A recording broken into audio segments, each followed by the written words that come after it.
Muy buenas tardes, nos encontramos aquí en el programa de la licenciatura de Educación Física, la Facultad de Educación, con el maestro Pedro Nel Urrea.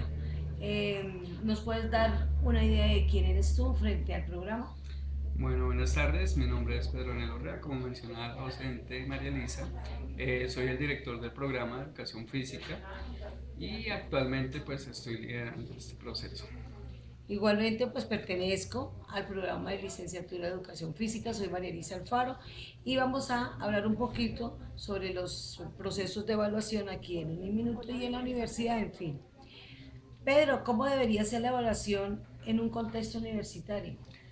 Yo pienso que la evaluación pues primero es un proceso que debe ser muy transparente, debe ser un proceso que debe ser de una construcción de parte y parte docente.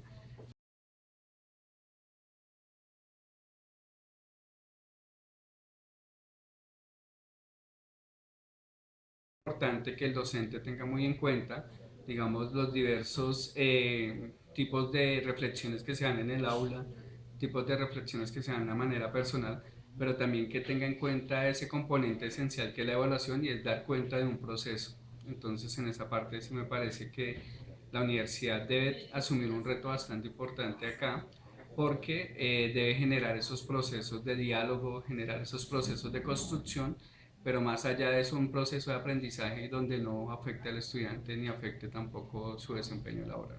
Fíjate que tú has tocado un punto importante que es el valorar el proceso de desempeño del muchacho antes de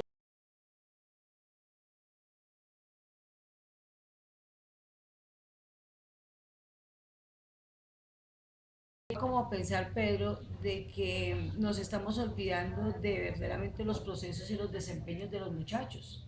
Sí, desafortunadamente estamos en una metodología cuantitativa y lo que busca es dar es un resultado y en el momento de subir las notas lo que se entrega es un resultado Sí. cuantitativo. Entonces estamos tan acostumbrados a ese tipo de escalas que muchas veces un 4 o un 5 no me garantiza que sea un buen estudiante o que sea un mal estudiante, pero sí me está dando como un valor cuantitativo que en algunos casos pues se pierde ese componente de la subjetividad, que es bastante importante tener en cuenta en el momento de evaluar.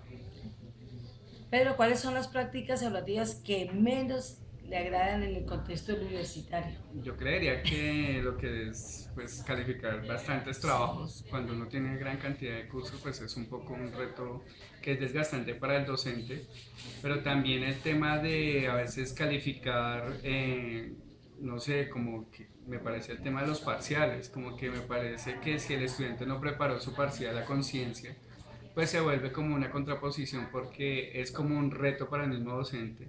A pesar que se deben evaluar unos conocimientos, pero muchas veces queda ese sinsabor del mismo estudiante en el momento de que si no prepara su parcial, pues va a tener una calificación que, como mencionaba anteriormente, es cuantitativa y desafortunadamente pues eso puede afectar su promedio, su proceso dentro del desarrollo de la misma carrera. Y ahí estaríamos también como diciendo que lo que estamos hablando es memoria, que Ujú. la parte memorística que pueda retener de los contenidos del programa o de la asignatura o del espacio académico, pero en fin, no se está dónde queda la parte cierta.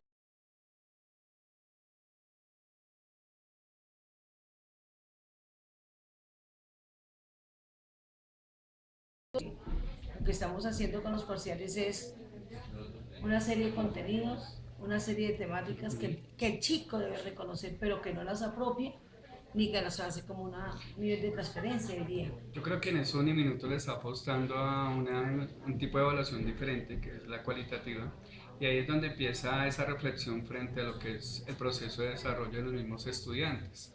Ahí es donde, digamos, el mismo estudiante empieza a indagar desde su ver, su juzgar, su actuar, pero también ese tema de pronto de reflexionar más allá de lo que es la nota, porque muchas veces están más pendientes de la nota que realmente los saberes o Sí. aprendizajes que puede llevar a su vida. Hoy en día, digamos, el conocimiento se está dando más es desde las experiencias, de todo lo vivencial, pero cómo él se adapta a, a las nuevas realidades sociales que están implicando en los contextos educativos. Entonces ahí hay un tema bastante interesante porque no es solamente estudiar, por tener unos contenidos claros, sino decir más allá de lo que puede hacer o de desempeñarse más adelante como futuro profesional.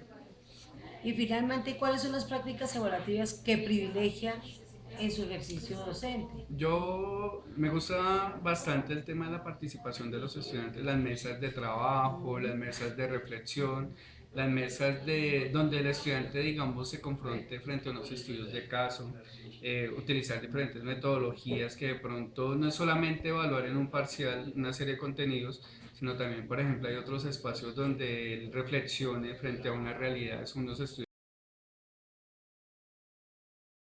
afronta ese tipo de situaciones, también que reflexione de pues, lo que hace a diario, ¿no? Porque realmente el estudiante pues tiene un ritmo de unas dinámicas distintas, ¿cierto?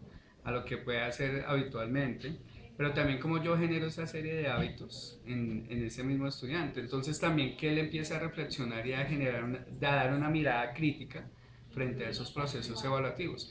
Es ver la evaluación más como un aspecto de aprendizaje, Sí, un aspecto que te lleve más a reflexionar desde su quehacer, ¿cierto? Desde su saber, pero también un aspecto que logre integrar todo lo que es todo su componente axiológico, expresión corporal en este caso, sí, y que ayude también a desarrollar esas competencias que son necesarias. sí, claro. Porque si no nos quedamos simplemente volviendo y le ponemos varios nombres, pero seguimos haciendo Ujú. la misma práctica docente. Y yo pienso que la idea es como ese diálogo donde el mismo docente debe generar esas dinámicas, donde se presenten esos diálogos que permitan reflexionar frente a esos procesos. Porque no es tanto como dar la clase por darla, Sí, sino es que el estudiante vaya más allá de sus aprendizajes o de sus conocimientos, porque realmente eso es lo que le va a servir para su vida profesional. bueno, muchísimas gracias, No, con Pedro. mucho gusto. Buen día. Gracias.